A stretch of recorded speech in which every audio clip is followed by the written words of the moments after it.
All right, this is 1 John chapter 4 verse 20.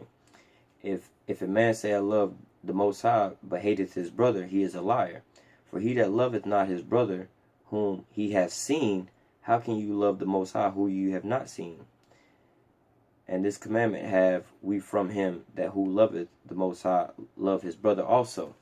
Okay, so we walk around as Israelites, well, not as Israelites, but as Gentiles in our Gentile state.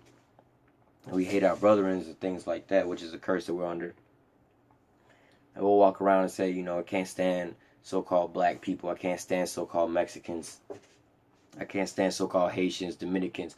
I can't stand none of the tribes. We happen to have that hatred amongst each other, which is a curse that was written about in Deuteronomy. We would hate our brothers. But the Most High is saying, how can you say that you love me, but you hate your brethren? You love me who you have not seen, but you hate your brethren. But had you only known that the people that you hate that look just like you, you have so much hatred for them. But you going off by not knowing that the Most High and His Son and the prophets and the people of the Bible, they all look like your brethren because they are of your brethren. So how can you say that you hate your brethren, but you love the Most High and the things of the Most High, when the things of the Most High and His people and the Most High Himself are of the same stock, of the same tribes, of the same people as you? So it's kind of a thing to say, when you hear so-called black people say, oh, I hate black people. I can't stand how black people are. They try to be like a coon-ass nigga or Uncle Tom or something like that. They always trying to sell their own people out to fit in with the Edomites, because they see Cesare Borgia on the pictures, so they think that that's their God and things like that. And this is one of the reasons why, they cleave unto them so much, and of course we're in captivity under them, but they want to worship Him as God.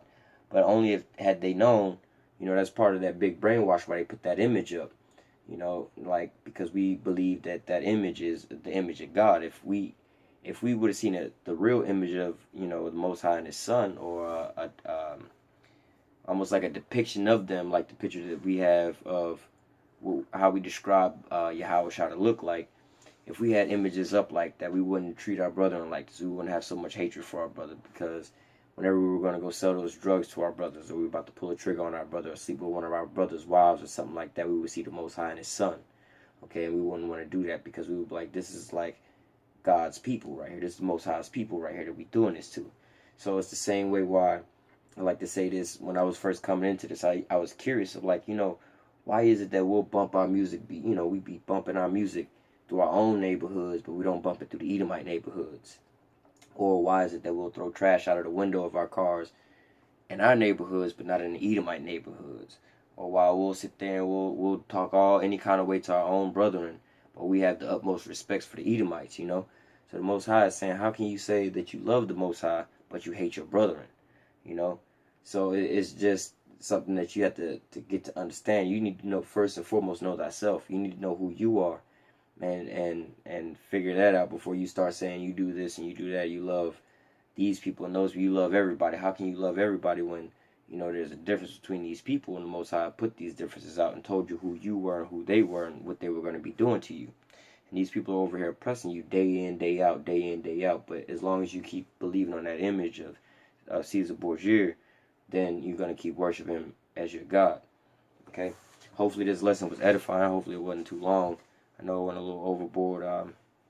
Hopefully this lesson, again, was edifying. I want to say shalom.